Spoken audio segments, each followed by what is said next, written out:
በፊትም የእርግዝና ጊዜሽን በደንብ አሳያችሁን በዳንስ የሱ መደነስ አይደለም የገረመኝ አንቺ መደነስና ስቴፑን በደንብ በማወቅ እንዴት ነው የጥናት ጊዜያችሁን እስኪ ንገሩን በእርግዝና ወቅት የታወቀ ነው ድብርት ምናምን ያጠቃሽ እዛ ሰዓት እኛ እንደመፍትሄ ወሰድነው ዳንሱን ነበር እኛም ተዝናንተን ሰውንም ማዝናናት ነበር ያሰብነው ግን ከጠበቅነው በላይ ነበር ይሆን ምን አይነት አስተያየቶች ነበሩ አስተያየቶች በብዛት የሚፈራ ሰው ይበዛል ልጁ እንዳጥዩ ያለ ጊዜ እንዳትወልጂ ምናምን የሚል ሰው ይበዛል እርግዝናን የሚያውቅ ሰው የሚረዳ ሰው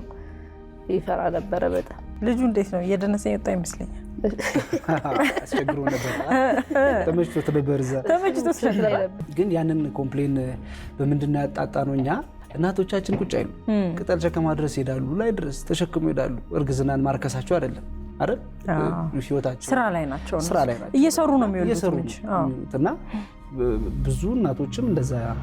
ያደረጉ ነው የወለዱት እንትናቸው የሚቀለላቸውና እኔ ደግሞ ዳንስ ሙያ ያው እንጀራይ ሁሉም ሰርግ ላይ ይደንስ የለ እንዴ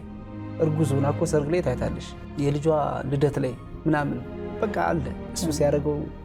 ኖርማል ነው እኛ ስናደርገው ደግሞ በሌላ ነው የሚታየው